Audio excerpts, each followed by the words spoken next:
اب یزید نے فوراً کیا کیا کہ ابن زیاد جو بڑا ظالم تھا، he was only 28 years old, اس کو گورنر بنا کے ایک خط دیا اور اس کے ساتھ 17 لوگوں کو اس نے کہا کہ تم لوگ جاؤ اور جا کے فوراً کوفہ میں جا کے جس طرح سے بھی ان کو ڈرا کے، ان کو پیسے دے کے، رشوت دے کے، کسی طرح سے بھی ان کو سب کو روکو کہ وہ امام حسین کا ساتھ نہ دیں۔ اچھا، اب کیا تھا کہ مسلم بن عقیل، اب ان کا ٹارگٹ مسلم بن عقیل تھے۔ اب وہ لوگ نہیں بتا رہے تھے، تو اس نے ایک چلاکی کیا کی کہ اپنے ساتھ جو 17 لوگ تھے، اب لوگ تو ان کو نہیں پہچانتے تھے، اس نے کیا کیا کہ فار ایگزامپل ایک تھیلی نہیں جیسے بڑی سی ہوتی ہے اشرفیوں کی بھری ہوئی، وہ ان کو دی اور ان کو کہا کہ تم جا کے لوگوں سے یہ پوچھو کہ ہم شام سے آئے ہیں اور ہم نے یہ اسی بندے کو دینی ہے جو مین یہاں کا بندہ ہے، جو یہ پوری مہم جیسے چلا رہا تھا، جو بیک بون جیسے کہتے ہیں نا، اس پوری آئیڈیا کی بیک بون ہے، تو ہم ان کو اس کو یہ دینا چاہتے ہیں۔ دوسری بات انہوں نے کی، کیونکہ یہ حج کا مہینہ تھا نا، انہوں نے کہا کہ مجھے یہ پتہ چل گیا ہے کہ یزید مجھے ایسے نہیں چھوڑے گا، تو میں نہیں چاہتا ہوں کہ یہ مقدس سرزمین ہے خانہ کعبہ میں، یہاں پہ میں بلڈ شیڈ نہیں چاہتا ہوں، تو میں چاہتا ہوں کہ میں یہاں سے چلا جاؤں۔ اچھا، اب کیا ہوا کہ 8 ذی الحج کو امام حسین جو ہے وہ کوفہ کے لیے نکلتے ہیں۔ اب اچھا، یہاں پہ آپ رکیں، اب وہاں پہ کوفہ میں کیا ہوا کہ جیسے یہ خبر کوفہ والے خوشیاں منا رہے ہیں، یہ خبر کسی طرح سے یزید کو پہنچ جاتی ہے کہ کوفہ والے جو ہیں یہ تو امام حسین کا انتظار کر رہے ہیں اور وہ تو اتنی خوشیاں منا رہے ہیں کہ ہم اس پہ بیعت کریں گے، تو یہ تو سارا معاملہ خراب ہو جائے گا۔ اب یزید نے فوراً کیا کیا کہ ابن زیاد جو بڑا ظالم تھا، he was only 28 years old, اس کو گورنر بنا کے ایک خط دیا اور اس کے ساتھ 17 لوگوں کو اس نے کہا کہ تم لوگ جاؤ اور جا کے فوراً کوفہ میں جا کے جس طرح سے بھی ان کو ڈرا کے، ان کو پیسے دے کے، رشوت دے کے، کسی طرح سے بھی ان کو سب کو روکو کہ وہ امام حسین کا ساتھ نہ دیں۔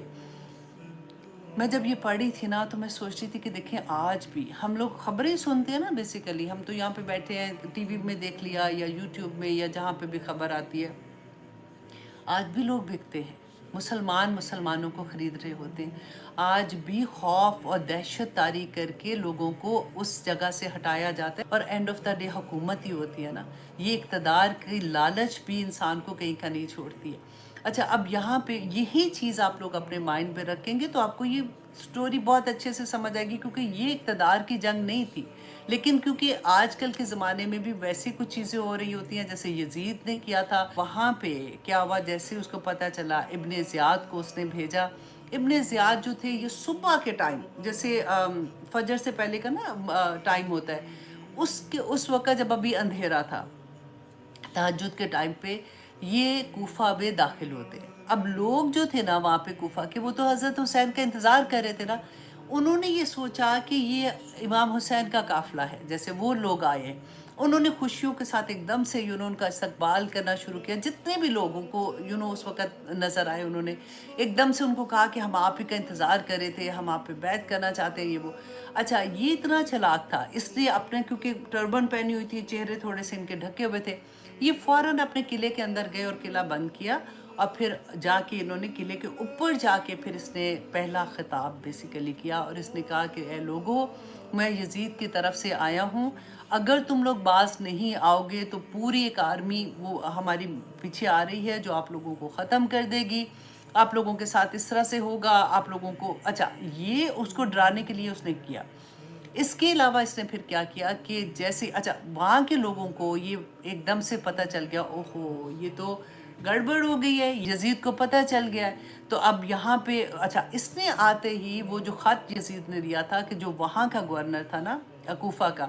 اس کو کیونکہ سٹیمپ لگی ہوتی تھی خط میں، اس نے اس کو وہ خط دیا کہ یزید نے تمہیں ہٹا دیا ہے اس جاب سے، اور اب میں اس نیا گورنر بن گیا ہوں۔ اب امام حسین کو بھی کچھ نہیں پتا۔ اچھا، اب کیا تھا کہ پھر اس نے ڈیفرنٹ